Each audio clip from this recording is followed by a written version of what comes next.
청취자께서 보내주신 자료 묶음을 봤는데, 와, 이거 정말 흥미롭더라고요. 네, 저도 보면서 깜짝 놀랐습니다. 한림대학교 태동고전연구소에서 열린 정약용의 학문세계와 남양주의 문화적 미래 학술대회 자료집이요. 정말 빼곡하게 여러 학자분들의 발표가 담겨 있더라고요. 그렇죠. 다산 정약용이라는 딱 한 사람을 가지고 법학, 공학, 철학, 음악, 행정학까지. 와, 정말 많네요. 이렇게나 다양한 분야의 연구가 나온다는 것 자체가 이분의 학문 세계가 얼마나 광대했는지를 보여주는 것 같아요. 맞아요. 저도 자료들을 읽으면서 마치 거대한 산맥의 여러 봉우리를 하나씩 오르는 그런 기분이었습니다. 아, 좋은 비유네요. 그래서 이번 시간에는 이 학술대회 발표들을 바탕으로 해서 우리가 그냥 막연하게 위인으로만 알던 정약용의 모습을 좀 넘어보려고 해요. 그 생각의 핵심으로 깊숙이 한번 들어가 보죠. 네, 좋습니다. 특히 그의 고향인 남양주시가 왜 지금 다산의 업적을 대중에게 알리는 데 이렇게 힘을 쏟고 있는지 그 실마리도 같이 찾아보면 재밌을 것 같아요. 아주 좋은 접근이에요. 과거 업적을 아는 데서 그치지 않고 그게 오늘 우리에게 어떤 의미인지 연결하는 게 중요하니까요. 자, 그럼 가장 인상 깊었던 비유부터 시작해 볼까요? 네, 전종옥 박사님이 다산을 시대를 진단한 의사이자 미래를 설계한 공학자라고 표현하셨어요. 이 비유가 정말 마음에 와닿았어요. 아주 정확한 표현이죠. 겉은 화려했지만 속은 온갖 문제로 삐걱거리던 18세기 조선이라는 거대한 시스템. 그렇죠. 그 시스템의 고장을 정확히 진단했다는 의미니까요.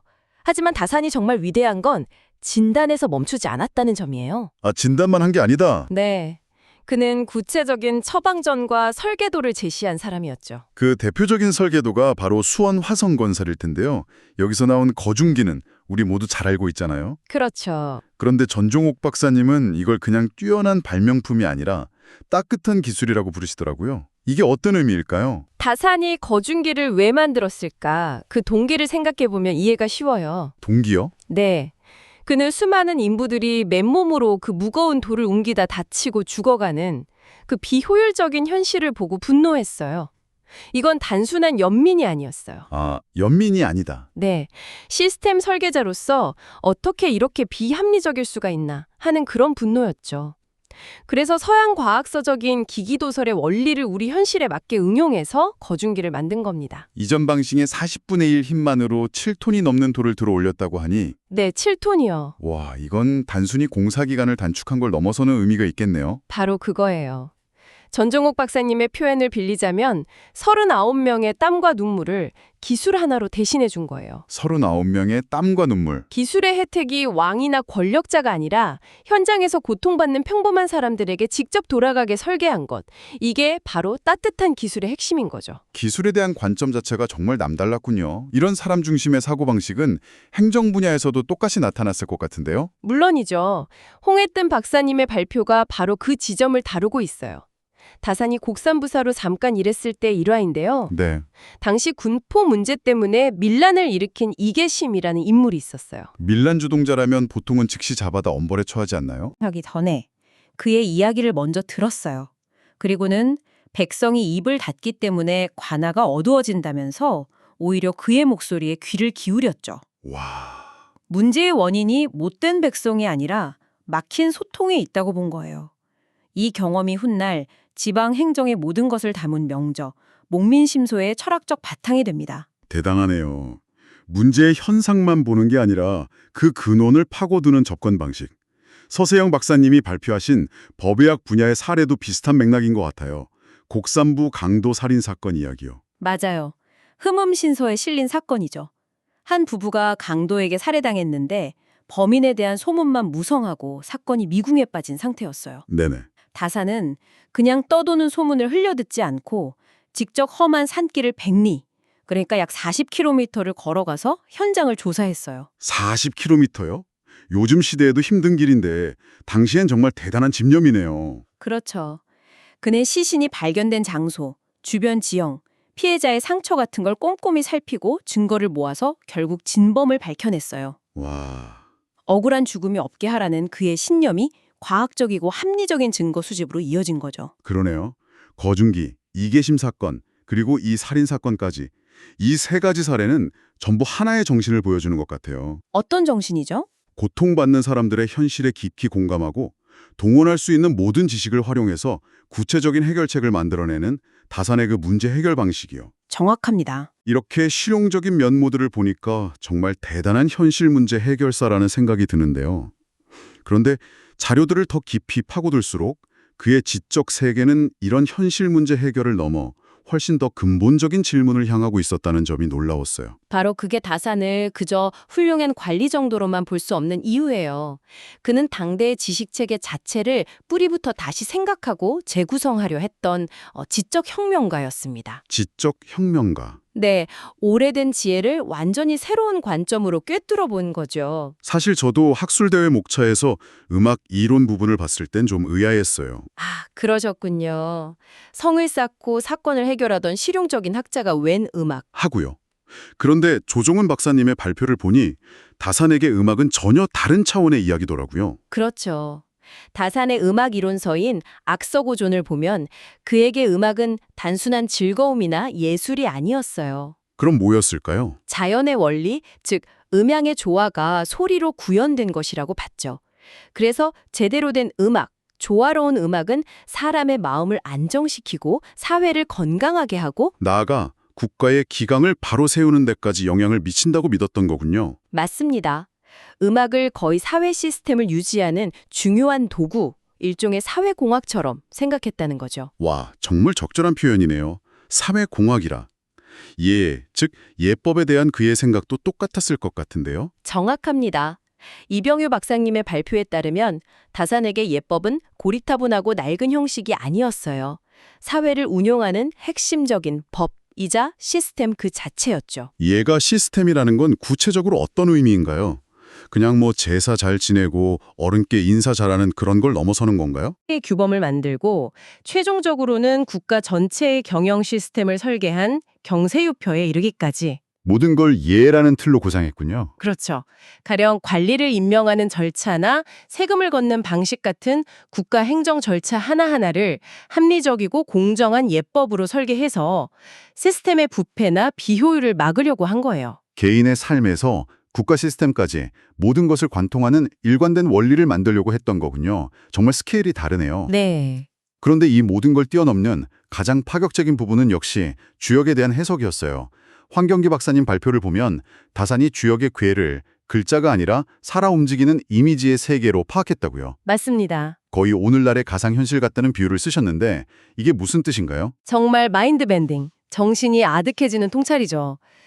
보통 주역이라고 하면 미래를 점치는 책, 이렇게 생각하잖아요. 네, 그렇죠. 하지만 다산은 그렇게 보지 않았어요. 그는 64개의 괴와 각각의 효들이 고정된 글자가 아니라 서로 결합하고 변화하면서 인간 세상에서 일어날 수 있는 모든 가능한 상황을 시뮬레이션하는 역동적인 이미지라고 생각했어요. 미래를 예측하는 게 아니라 현실의 원리를 시뮬레이션에서 이해하려고 했다는 말씀이시군요. 바로 그겁니다. 18세기에 그런 생각을 했다는 게 정말 믿기지가 않죠. 네. 그래서 그는 자신의 역작인 주역사전을 인간의 힘이 아니라 하늘의 도움으로 쓴 책이라며 엄청난 자부심을 보였다고 해요. 특히 유배지에서 형님인 정약전과 편지를 수없이 주고받으면서 이 복잡하고 혁명적인 이론을 함께 다듬어갔다는 일화는 그 일화 유명하죠. 네, 그의 학문적 열정이 얼마나 뜨거웠는지를 보여주는 대목이죠. 낡은 지식의 틀에 갇히지 않고 그 본질을 파고들어 자신만의 우주를 세운 진정한 지적 혁명가의 모습이에요. 이 모든 엄청난 지적 활동이 18년간의 끔찍한 유배 생활 속에서 이루어졌다는 게 참 그 긴 세월이 끝나고 마침내 고향 남양주로 돌아왔을 때 인간 정약용의 마음은 어땠을까요? 차영익 박사님의 발표가 바로 그 시기에 주목하더라고요. 네, 단순히 해방됐다는 기쁨만 있지는 않았을 것 같아요. 전혀 아니었죠. 오히려 억울함, 늙어버린 자신에 대한 서글픔, 세상과의 단절감 같은 아주 복잡하고 무거운 감정들에 휩싸였다고 해요. 그래서 그는 곧바로 저술활동에 몰두하지 못하고 용먼산이나 춘천 같은 곳을 여행하면서 한동안 방황의 시간을 보냈어요. 그 여행이 어떤 의미가 있었을까요? 차영익 박사님은 그 여행이 좌절을 딛고 남은 삶의 목표를 재설정하는 중요한 전환점이었다고 분석해요. 전환점이요? 네. 자연 속에서 마음을 치유하고 세상에 대한 미련을 정리하고 남은 삶을 오롯이 학문 저수를 완성하는 데 바치기로 결심하게 된 거죠. 한 인간의 고뇌가 위대한 학문적 결실로 승화되는 순간이었어요. 그런 극한의 인간적 고뇌가 그의 철학에도 깊이 녹아들었을 수밖에 없겠네요. 조영홍 박사님이 발표하신 권영과 행사라는 개념이 바로 그 고뇌의 산물처럼 들렸어요. 정확히 보셨어요. 권영과 행사는 다산 철학의 핵심인데 아주 쉽게 말해볼게요. 권영은 우리 마음속에 있는 저울이에요. 저울이요? 네, 선과 악, 옳고 그름 사이에서 스스로 판단하고 선택할 수 있는 자유의지를 뜻하죠. 그럼 반면에 행사는 그 선택을 방해하는 현실의 온갖 제약과 어려움, 인생의 장애물 같은 거고요. 맞아요. 다산은 인간을 이 둘, 즉 자유의지, 권영과 현실의 장애물, 행사 사기에서 팽팽한 긴장감을 안고 살아가는 존재로 봤어요. 그 긴장 속에서 끊임없이 선을 향해 나아가려 노력하는 것이 인간의 숙명이다. 이렇게 본 거군요. 그렇죠. 생각해보세요. 18년의 유배 생활은 그에게 주어진 가장 가혹하고 거대한 행사였을 거예요.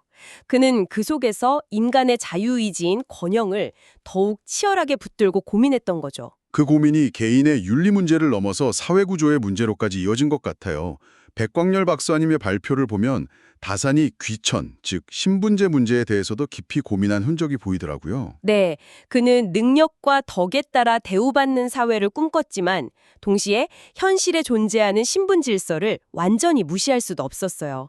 이상과 현실 사이의 거대한 간극 앞에서 고민한 거죠. 그가 그토록 강조했던 예의 이론은 바로 이 이상과 현실의 간극을 조율하려는 치열한 노력의 산물이었어요. 무조건 이상만 외치거나 현실에 순응하는 대신 그 사이에서 실현 가능한 최선의 길을 찾으려 했던 거죠. 자, 그럼 지금까지 나눈 이야기들, 시대를 진단한 공학자, 낡은 틀을 깬 혁명가, 또 고뇌하는 철학자로서의 다산의 모습이 오늘날 특히 그의 도시 남양주와 어떻게 연결되는 걸까요? 네. 엄연석 박사님은 다산이 2012년에 유네스코 기념인물로 선정된 사실과 남양주가 유네스코 학습도시라는 점을 연결하시더라고요. 그게 아주 중요한 포인트예요. 다산을 그냥 남양주의 지역적 위인으로 한정하는 게 아니라 유네스코라는 세계적인 틀 안에서 그의 보편적 가치를 보자는 거죠. 아, 보편적 가치요? 네. 그의 사상이 전 인류가 함께 고민하고 배울 만한 교육적, 문화적 자산이라는 의미예요. 바로 그 지점에서 남양주시가 왜 학자들의 어려운 연구를 넘어 시민들을 위한 대중서 집필에 큰 의미를 두는지가 명확해지는 것 같아요. 맞습니다. 김경미 박사님의 발표에 대한 전종욱 박사님의 논평이 핵심을 딱 짚어주던데요. 네, 그 논평이 이번 학술대회의 결론과도 같다고 생각해요. 핵심은 다산을 단순히 위인으로 박제해서 기념관에 모셔두는 게 아니라는 겁니다. 아, 그게 아니라면요? 그가 문제를 해결했던 사고방식과 방법론, 이걸 계승하자는 거예요. 전종욱 박사님은 이걸 다산의 OS, 즉 다산의 운영체제라고 표현했어요. 다산의 OS요? 와, 정말 현대적인 비유네요. 그 OS를 우리 시대의 문제에 설치해서 구동해보자는 거군요. 바로 그거죠.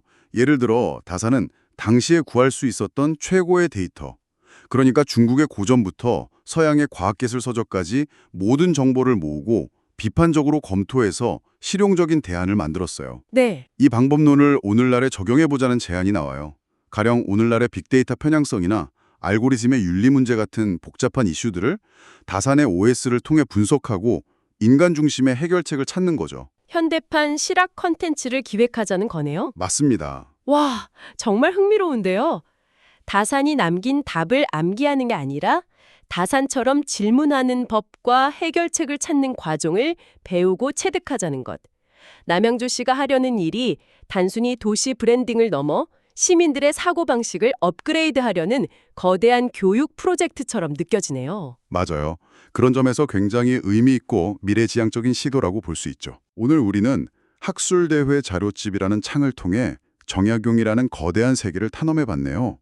시대를 아파한 현실 개혁가에서부터 낡은 지식의 판을 뒤흔든 혁명가, 그리고 깊은 고뇌 속에서 실천의 길을 찾았던 한 인간의 모습까지 정말 다채로웠어요.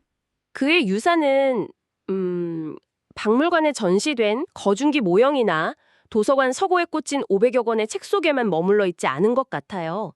그럼 어디에 있을까요? 오히려 현실의 모순을 외면하지 않고 경계를 넘어 다양한 지식을 융합해서 더 나은 해결책을 만들려는 정신과 태도, 그 자체에 살아 숨쉬고 있는 거죠. 그렇죠. 마지막으로 청취자 여러분과 이런 생각을 나눠보고 싶어요. 네. 만약 다산의 가장 위대한 발명품이 거중기가 아니라 문제를 끝까지 파고들어 해결하고야만은 그의 사고방식, 즉 다산의 OS 그 자체였다면 어떨까요? 그리고 만약 오늘날 다산이 우리 곁에 있다면 그는 우리 사회의 어떤 문제를 가장 아프게 진단하고 그것을 해결하기 위해 어떤 종류의 새로운 거중기를 설계하고 있을까요? 한 번쯤 생각해 볼 만한 질문인 것 같습니다.